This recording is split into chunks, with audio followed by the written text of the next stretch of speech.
Good morning, everybody. It is 8:31 a.m. Eastern Standard Time, and we are 29 minutes or so away from a 14-fight UFC card in Abu Dhabi, UFC Fight Island 8, headlined by a fascinating welterweight matchup. Two top 10 guys, Michael Chiesa taking on Neil Magny. Thank you for joining us so early this morning. Hope you get your coffee and a delicious breakfast ready to go.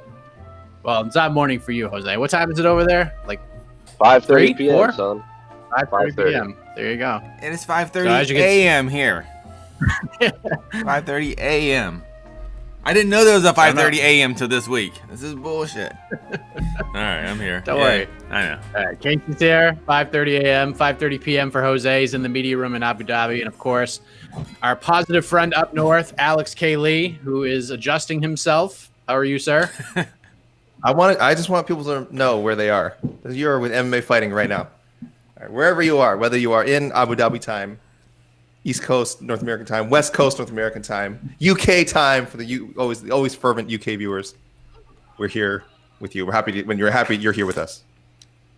Yes, and this is going to be your 30 minutes. So we want to get your thoughts, your questions on what we're about to see beginning at the top of the hour, and we'll end 14 fights later. Of course, prelims start at 9 a.m. Eastern, and then the main card starts at noon Eastern, and it's a pretty fascinating card. But I don't know if we have any questions, but Jose, I just want to get your thoughts because we didn't get a chance to speak with you during the preview show. Your thoughts on Michael Chiesa versus Neil Magny, welterweight main event going down a little bit later on today. Love it, man. Michael Chiesa's looked awesome at welterweight. Neil Magny has been looking awesome at welterweight. So it's obviously not the welterweight main event everyone was hoping for on this card, but can't really complain. I like it I think it's weird that it's on Fight Island, considering like neither of them, they're both Americans, but it is what it is. Still love that fight. I am glad it's 5 rounds. You know, when this pandemic started, Jose, were you like, you know what? Like 10 months into this, I will be on the other side of the world to watch. I've spent Michael Chiesa versus Neil Magny Wednesday. I've spent 7 or 8 weeks of the last 12 months in the Middle East. That is not something I expected going into 2020, in 2021. Hello there, Watch by 666. We are apparently the fight nerds kicking off your morning. So get your questions in. Let's talk UFC Fight Island 8, which in my opinion, and Casey, let me get your thoughts on this because we didn't get to hear much from you yesterday either. What are your thoughts on this card overall? I know 14 fights seems like, a lot. Yeah. It's a lot. But I think if you really dive deep into the matchups and take a look at them, you're going to get a lot of some showcase fights, but there's also some bangers in there. What are your thoughts on the card overall? Overall, this is a free card on ESPN.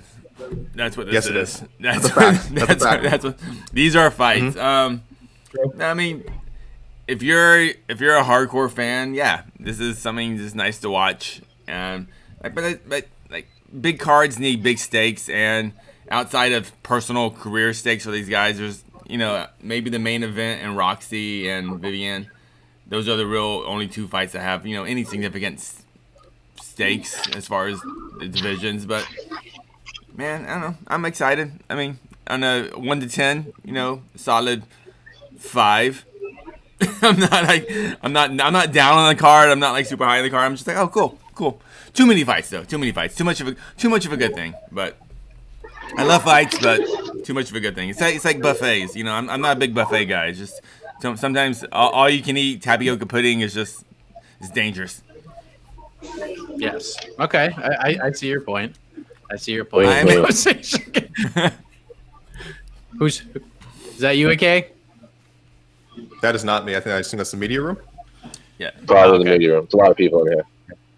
I can tell. And for whatever reason, Watch out for their backlighting it. Yeah, I know. Sumaderji. Tristan Gordat, watch out for Sumaderji. AK, we talked about him a little bit on the preview show. Yeah. This guy is a very talented individual at 125 pounds. He's a massive 125er. He looked great in his last fight. He's back at it today. How excited are you to see this guy get back after it? I'm excited about him. I'm a bit tentatively excited, probably just because of how heavy a favorite he is. Anytime a guy's two fights into his UFC career and is already getting like 4-1, 5-1 odds, it's a little concerning. It's a little concerning, but I get it. I get what the X7 is. Yeah, he first round finished in his last fight against Malcolm Gordon. He's a pretty tough guy from good old Canada. So I can testify that he's a legit UFC guy, but. Yeah, I like Sumaderji a lot. Again, like I said, physical tools are obvious, but there's a lot of inexperience there, and pre-UFC competition, obviously left some to be desired. But I mean, he's facing another kind of unknown property in Zaruk Adeshev, who's like he's had such a weird career because he went 3-0 in Bellator to start his career, which I think has like inflated their expectations of him. He's a solid fighter for sure, but I don't know. This is a weird, like, two kind of weird properties for me. So I kind of understand why the odds are so high. But again, with Adeshev, I still don't know what we have. He didn't look great in his last outing, but it was on short notice. So he could be a totally different fighter this time around. We will see what happens. And listen, once in a while, and this is no disrespect to Zaruk Adeshev, because who knows? He's got a comprehensive striking game. He's a kickboxer, had some success. I think he was like 16-3 or 16-4 or something like that. But it's okay to have like a showcase fight every once in a while on absolutely. These cards. And I feel like this could be that for Sumaderji. And again, this is no disrespect to Zaruk Adeshev. I just feel like him being in the UFC just feels a little stunting to his growth, because putting him in there at 3-1 to make your UFC debut against an absolute monster like Tyson Nam, and then you have to bounce back and fight Sumaderji. Not a good stretch to kick off your UFC career. Very strange. Why is this guy? What's his opponent? What's his story? Why is a 3-1, 3-2 guy fighting? It's like we said. Well, it's like we said. He has kickboxing experience and he fought in Bellator, so he has like Bellator prelim guy, but he went 3-0 in Bellator. So there's that element of like people just if you just look at his record and say, oh, he did okay and he did pretty well in kickboxing. He undefeated in 3 Bellator appearances. He's ready for the UFC, which he probably isn't. If we're being honest, he probably isn't. But again, like I said, he's so early in his career. I'm just wondering. I wonder if we see a completely different fighter from last time, and now he's facing someone that's at least a little bit closer to his level of experience. But again, he is a heavy underdog. I was listening to I listened to this program called Half the Battle. It's a couple of my friend Daniel Levy hosted with this guy Shaq, and they compared. They know more about Adeshev than I do. And they kind of compared him to like Phil Haas in a way. Like the hype surrounding him was very similar, and then throwing him into some of these kinds of fights that they think he can float and swim in those kinds of fights.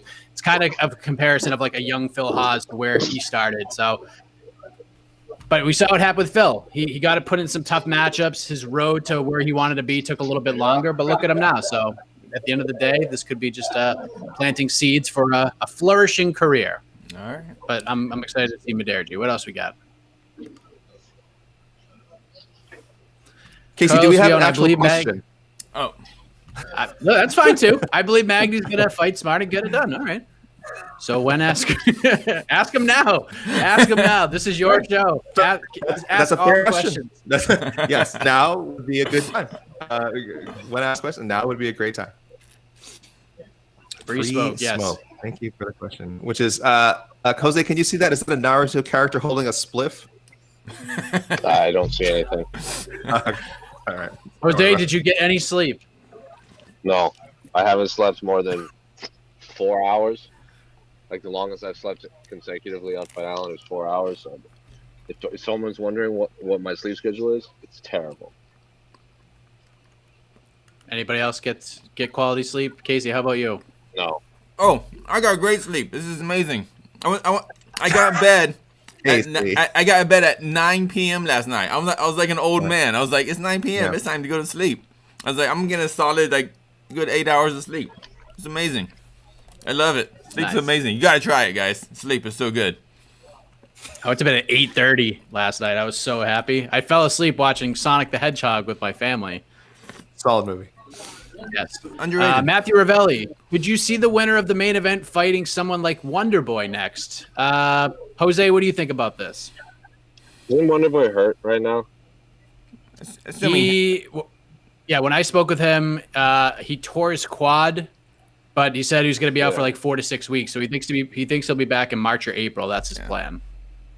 I would probably say no. I would assume Stephen Thompson wasn't going to want to fight either guy. Maybe he was holding out for the winner of Hamzat and Leon Edwards, or he wants to see how the welterweight title plays out. Because if he's healthy and say Gilbert Burns tests positive again or gets hurt, he could slot in there. So I would say no. I wouldn't hate. I like both of those fights, but I doubt it. I really doubt it. Casey, do you feel like Wonder Boy is kind of like the best it can get for either of these guys? Just considering what this division looks like, you got, Usman and Burns, you got Covington, you got Masvidal, you got Wonder Boy at 5. Do you feel like a win here, getting to Wonder Boy, this is like the best case scenario? Yeah, if we're coming out of this card and either Chiesa or Magny going, Wonder Boy, you're next, and we're going, that's a good fight, then yeah, that is an amazing scenario for these two gentlemen. For Wonder Boy, that would suck. He already dominated Jeff Neal. That means he fought a guy behind him, and by suggesting that Wonder Boy would have to fight the winner of the main event tonight would mean that'd be 2 back-to-back fights where he have to fight guys behind him in line. And I just don't think Wonder Boy is at that point in his career where he would accept something like that. So I put almost zero chance in that actually happening. But the fight we may want to see, but no way Wonder Boy wants that fight, no matter what happens tonight. That would actually be 3 because he fought Vicente Luque before that. Okay, well there you go. Yeah. So Wonder Boy, the UFC owes them to fight a guy in front of him at this point to me, and the UFC's nice. They'll respect Wonder Boy's wishes, so we're good. And for those who missed the preview show, AK, you think it could get better than Wonder Boy? You think it should get better than Wonder Boy, depending on what happens in this fight? I mean, I think Chiesa. I actually have Chiesa ahead in my rankings of Wonder Boy right now. I have Magny a spot behind. Is this your personal rankings? This is my personal secret rankings, yes, which can literally change at any time. But no, I mean, but I know you're saying, as far as name recognition goes, yes, both Magny and Chiesa are behind Wonder Boy. Wonder Boy has been, he's been the benefit of some big fights, strong promotional pushes over the last 2 or 3 years. So certainly, name recognition wise, they're both behind him. But I don't see why he would say no. He wouldn't. It's not ideal for him. He'd certainly rather wait for a bigger. Absolutely, he'd rather wait for a bigger fight. But I think, like we said, he's going to have to take some time to heal for injuries from his last win. So if the timing lines up and everyone else is still kind of sitting and just not taking fights, I don't think he would say no to the winner of Wednesday. It's not ideal. It's not what he would want, but I could see him taking a fight. So again, I think a lot of is on the line for these guys. So I think Jose mentioned earlier. It's also Jose. Did you say maybe Chiesa or Magny could step in for the to fight for a title, or are we talking about Wonder Boy? All of Wonder Boy or the winner of Magny, or if they want to fight the loser, like the loser of Hamzat and Edwards is still going to be a relevant name. Right. I know. Yeah. True. Yeah. If Chiesa wins, perhaps Chiesa versus Maia. Ooh. I think Chiesa would love that fight. Yeah. That fight makes more sense to me. Yeah, it's a little risky, but I think at this point in his career, he would definitely think that he could. I mean, in their primes, I'd take Maia over against any ground-based fighter. Look, Chiesa, I think against Maia would probably want to stand up a little bit more, and certainly could. So yeah, if you're Chiesa, you definitely sign up for that fight. You said risky. Who's it risky for, Chiesa or Maia? If Chiesa wants to test his grappling against Maia, it's risky for Chiesa. It's risky for anyone who wants to test. I don't care if Maia's 50 years old. If you're thinking I'm going to go to I'm going to test my ground skills against his, you could be in trouble. I don't care what stage of his career he's in. And there's just not, and I just don't know how much there is to gain for Chiesa other than yes, a big name. But again, I don't know where he is in the rankings right now. And I think it would end up being Maia's final fight too, at least in the UFC. Yeah, I think it'd be. Is Maia? He's got to be ranked, right? I can't remember. He is. I think he's in the top 10. The official ranking. Yes. Yeah. So he's higher.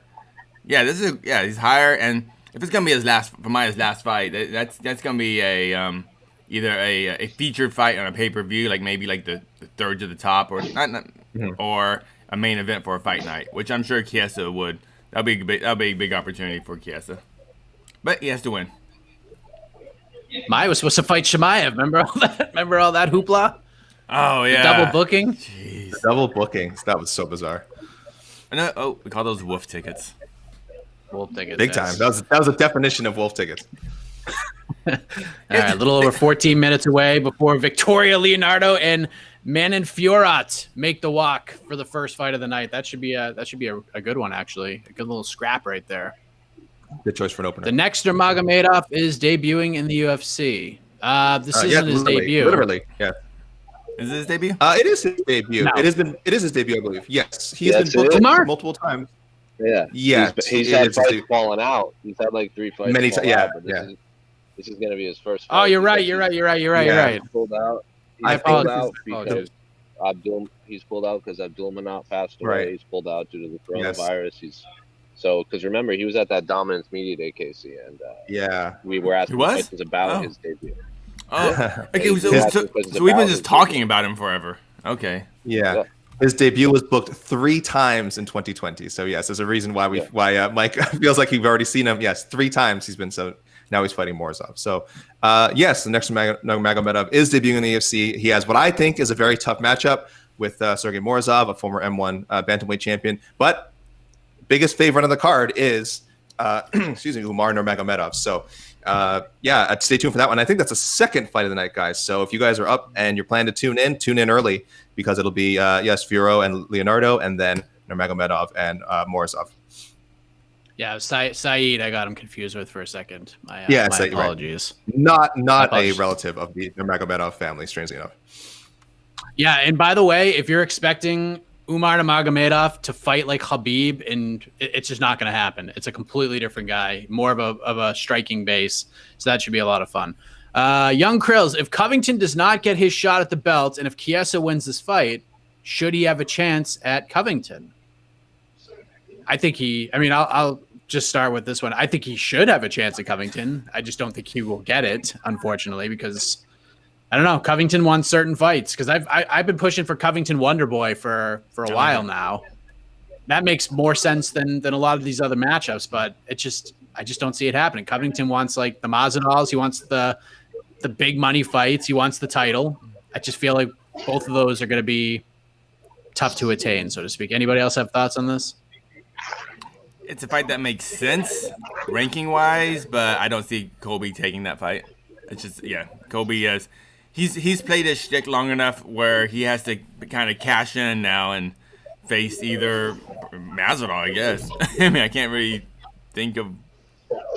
Is there a fight that makes monetary sense for Covington? More than Hamzat?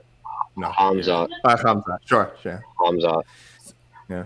So he wants to pull that if Hamzat if he defeats Edwards, I assume, not like right now. If they want to do the USA versus Dagestani, Russia, like scenario that Colby Covington, I'm sure is going to want to bring up a million times, then I think that'd be the only one. So Colby versus an unranked welterweight, do you think that it could go from Masvidal or an unranked? Sir, he's ranked 15. That's he not is ranked. Yeah. You can't. If he beats Edwards, What's your outside of the top 10? You are not ranked. There's no top 15. It's like they are officially ranked. But he will be ranked if he beats Edwards. They'll give him a top 5 spot right away. 15. They want to give him. He's ranked 15 without beating a welterweight. Come on, you know how this works. Yeah. 2 of his opponents but yeah, aren't in the UFC anymore. Based on the wording of the question, should he have a chance at Covington? Yes. Is he going to get a fight with Covington? Probably. But I'd like to see him do the call out. If he did a call out, I think it'd be very smart. Just put it in Covington's head, put it in the matchmaker's head, and you never know. You never know what can happen. Unlikely, but yeah, he should have a chance. AK, Chiesa's whole thing this week is like, that's not him. He's not gonna be that trash talking dude, man. Oh, he's Mr. Real. He's Mr. Real. Come on, man. He's just saying that. He better not say whoever the UFC matchmakers want for me at the end of this if he gets a win. I swear. Just don't. Please, come on. Magny? Yeah. No, Chiesa. Okay. Oh. Chiesa will have a name because he has always had a name. Every single time. He called Magny out after his last win. Yeah. He always, because we've interviewed him. How many times have we interviewed him where he's like, I always have a name. He always had, like, he won, he calls up Neo Dariush. He wins, he calls out Kevin Lee. Like, he always calls out a name that actually makes sense. He did call out Colby Covington, didn't get the fight, but that's not going to happen either. But to fight Colby, you gotta talk crap. And when you say call out, he's politely requesting. It's like, sir, could I please fight Magny? Michael Chiesa. Remember, he beat RDA and he did the whole mic drop. They asked him a question about the fight. He's like, Colby Covington, I'm fighting you next, and then just walked away. I kind of dug it. And I liked it too. But Chiesa's been talking all week about how that's not him. He's like Yeah, but that's not. That's not fighters trash never talk, say one. Fighters never say one thing and then do the other. Casey, you're right. He's gonna stay. I'm Are sorry, you calling he's gonna stick Chiesa to a that. liar? Not only I'm calling everyone in this business a liar. All right, everyone, including us. Wow. Okay. It's too early over here. Okay. Wow. Jeez. Having a name is not trash talk, though. That's just having a name. Like if Chiesa like took off his Reebok coat and was wearing like a Joe Biden shirt and calling Covington out, yeah, that's a little different. Like that would get to Covington. That would be trash talky. But saying, Colby, I'm fighting you next, that's not really. I don't consider that trash talk. That's just trying to plant a couple of seeds. Next, what do we got, Casey? Next. Oh, I'm just thinking about someone wearing a Joe Biden shirt. Way Like, too much. oh, Way too much. God. Yeah, Way I too know. much time I'm just for saying. How about I want to throw my own question out here real quick. I'm getting lots of questions on who's Chiesa going to fight. No interest on Magny. No one's going, oh, is Magny going to fight Colby next? Oh, is Magny, why is there almost people love Magny apparently, but no one's asking what's next for Magny. It's all about Chiesa. He's been around for too long. At welterweight. I mean, Kie's been around for a long time too, but he's still a fresh face at 170. Magny's fought almost everyone, and he's just been around for too long. I think maybe we're taking him for granted a little bit. Maybe most people are just assuming Kiesa's going to win, which is I think we said Magny is the slight favorite going into it, right?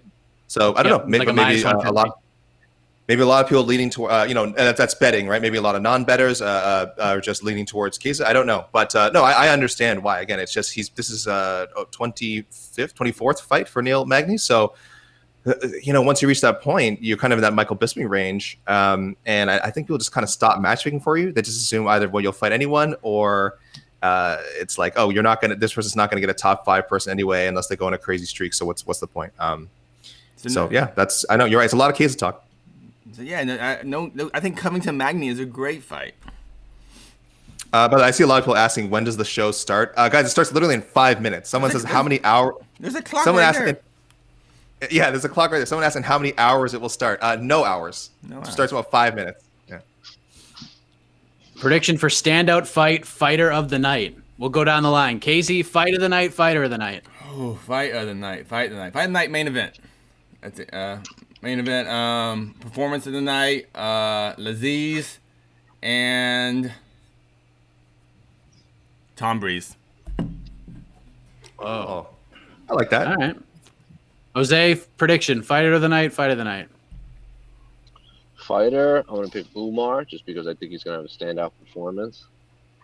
Ricky Simone will probably have a standout performance too, just because it's a very last-minute opponent for him. So his opponent's kind of probably being thrown to the deep end. Fight of the night, Snell and Nam, 2 ranked fighters. That should be a good scrap. That's a damn good fight. AK, what do you say? Yeah, I like Chanel and Nam. I actually think it's going to end. I don't think it's going to go the distance, but I think as long as it lasts, it's going to be super friggin' exciting. So Nam and Chanel probably my fight of the night pick. Assuming you get at least 4 minutes of good action. I don't know. That's rare they give those, but I mean, maybe I'm saying I'm going to see exciting performance. And I like what Casey said. I agree. I think Lazzez is getting put in a position to shine, a co-main event spot. I think it's an opponent that I like Warley Alves a lot. I think Lazzez might style on him. So I think Lazzez is a guy we'll be talking about. I mean, we talked about a lot last time after his debut on Fight Island. I think we'll be talking about it even more. He might get a little bit on that Shemaev hype train. I don't know. Jose was giving you fight of the night. Okay. Go, Mike. He loves Lazzez. Fight of the night is Mike Davis versus Mason Jones. That is the fight of the night. I can't believe I forgot about that during the preview show, but that is the fight of the night. Like Mason Jones, double champ from Cage Warriors, make his debut. Mike Davis is a savage. That's the fight I'm most looking forward to. I don't think it's going to be a good fight. I think it's going to be one-sided from one person. I don't know who. I don't think it's going to be hyper competitive, but I love that fight. I think that fight could have a performance bonus, if you know what I mean. All right. Yeah, that's a good one. Obviously, Nam and Chanel is a good one. I think Sumiderji's going to have like a breakout performance. I mean, he's going to shine. And I think Ike Villanueva versus Vinicius Moreira is flying super under the radar, not because it's like a championship caliber fight, but these two guys are fighting for their jobs, and this fight's not getting out of the first round.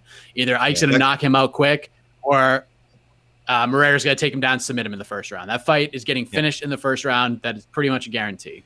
See, That could be some good bad MMA. That could be some good bad MMA right there. I'm gonna go the other way on that one. When two guys have to get a victory, I always think it's gonna be a bad fight because they are just trying to get the victory only. And this isn't a fight. This is like, oh, we have to get that win, and because that's what matters in UFC. Not like if one of these guys loses, but like a Friday Night Performance, he's still getting cut.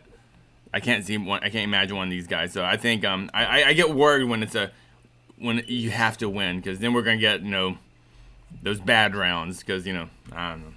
I'm gonna be negative on that one. I'm not. I'm going good bad. I think we're gonna see good bad MMA. All right. All right, what else we got? We got a little over 3 minutes to go. Rapid fire. I'm not super sold on Munir winning either. Ooh, got a hater here. Look at this hater. Yeah. No, he's been a pretty big Lazez pusher. I'm a big Munir Lazez fan. I think he's top pound for pound, top 5 most handsome fighters in the UFC. Yeah. Okay, that gets him round 1 right there.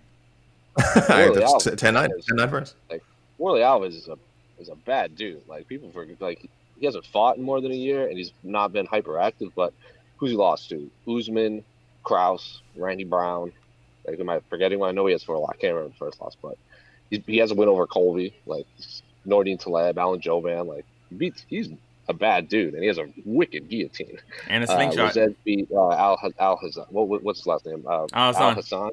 Like, I was also never sold on him either. Like, he hits really, really hard, but I wasn't overly like, yeah, he has the win over Nico Price, which was a knockout, but it was like 30 seconds in. So I don't know how much you can judge off of that. We saw that when it was chaos. Like, he didn't get a 30-second knockout win, and he lost. So I'm not overly sold on Munir being a world beater right now.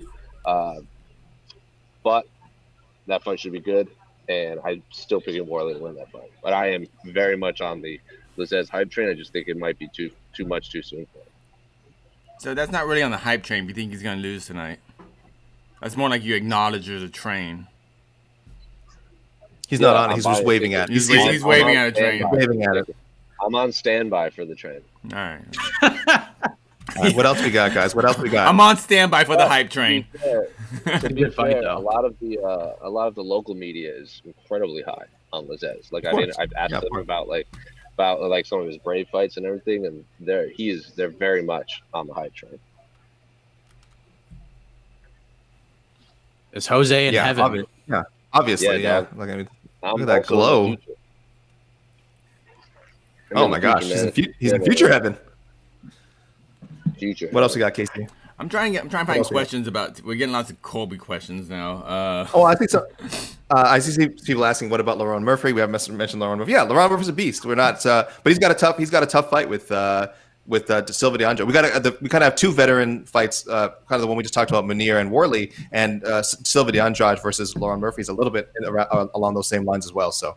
So interesting fights to watch the main card. Yeah, and I don't know, both up and coming guys might get stuffed. We don't know. There will be blood fight. That's a good one. See, what I'm interested in with that fight more than anything is what happens after the first round, because Warley Alves is gonna win the first round. He always wins the first round against all of those fighters. Like, all of those fighters you mentioned, Warley Alves will get takedowns and win the first round. What happens after that? That's usually when things turn around. Murphy versus Andrade, fight of the night. I'm hearing the introduction for the fights right now. They're going to start early because they have 8 fights in 3 hours. So I don't think we're going to get the same usual like padding at the beginning. I do think we may be starting very, very soon. Yeah. All right. Well, we might as well put a bow on this thing then, right? I mean, if we're getting intros, getting ready. Do we have any more? We'll do one more quickie. Yeah, it is. Normal size. This is the normal. Too big, as Casey would say. Is it? Well, way too big. Which is such a disappointment, because tonight or today in 15 minutes, we have like 10,000 flyweights on this card. That's what this card should be called. Yeah. Fight Island 8, 10,000 flyweights. You want to put the flyweights in a small cage. Think about how roomy the octagon will look, though, Casey, with this many flyweight fights. We got like 10 flyweights, so people can really explore the studio space, as it were. You know what I realized why there's 14 fights? Because with the big cage, you're actually going to have 2 fights at the same time. Two flyweight fights on each that's side. Yeah, that makes sense. Okay, Yeah, so that's why they booked so many flyweight fights. Okay, yeah, that's yeah, gonna help a lot. yeah. You know what? They just sent, I just got the press release. Yeah, it's gonna be a thing. So we should have a lot to talk about afterwards. Yeah. Okay, that's pretty cool. Jed Meshew is going to be pushing for that, by the way, having multiple fights at the same time. Quick hits, Casey. I don't think they're in the cage just yet. I think. Okay, before we leave, what's our big upset? Ooh, What's our big question. What's our big? Oh, I there's no way I could have saw that happening, but it's gonna happen tonight. Oh, there's no way I could have seen it happen. Barely Worley Alves is going to be an upset, so that's my pick. Look at this guy. He's on the hype train. Worley Alves hype train. What are the odds for that fight? Like, it can't be an upset because. Oh no, sorry. It can be an upset. Yes, it is. Yeah, it would be an upset. Yeah, Worley is a 2-1 underdog. 2-1 against a guy with one UFC fight. Well, he's already down around. Yes, exactly. He's already down around because of the handsomeness factor. I mean, I think Morozov. Have you heard? Did you watch his media scrum? I'd let Munir Luzez read me the newspaper. Yeah. Okay. Morozov. I'm not. I don't know if Morozov's going to win, but I think people that this whole he's going to get blown out by Umar Nurmagomedov is a little crazy. I'm not saying I think he's like going to. That Nurmagomedov is guaranteed to lose, but I mean, if I were to pick an upset, that'd certainly be one of them. I think the odds are just out there. That's not a call. You just said the odds are wrong, but you're not picking him though. Well, if I had to pick an upset, what would be the upset of the night if it happened? I mean, what are you guaranteeing? What are you guaranteeing? I'm not guaranteeing anything. I don't guarantee anything, and I say don't bet on MMA. There we go. There's my advice. Don't bet on MMA ever. I'll go. I mean, they're not like big upsets, but they are upsets. I think Victoria Leonardo will win the first fight of the night. I think she will grind out a decision. And I'll go Omari Akhmedov is an underdog against Tom Breeze. I think Akhmedov's going to win that fight. How dare you? Listen, how dare you? Tom Breeze is a very talented guy. There's a lot of potential there, but until he, I mean, beating KB Bueller is great. But Omari Akhmedov is a super tough out, man. I just don't know. I just don't see him doing it. If he does, then off to the races. But this is the litmus test fight for Tom Breeze for sure. But I'm going Akhmedov until I see otherwise. By the way, Mason Jones, the 10-0 Cage Warrior, two division Cage Warriors champion, according to Topology, is a slight underdog. Mike Davis is actually favored. That might be different depending which betting site you go to, but apparently not an overwhelming favorite. So good. A lot of respect for Mike Davis, which there should be. So. Yeah, he's a plus 145 underdog right now, as I see it. Right? So I like that. I mean, I think that's right. I think that's everything else is pretty much lined right, I think. Yeah. My big upset is going to be Ricky Simone, his opponent, Perello.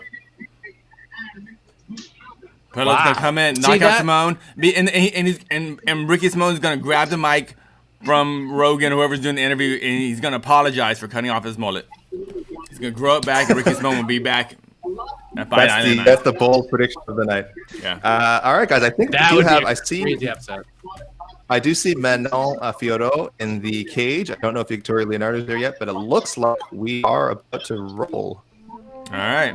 All right, you hear the music. All right.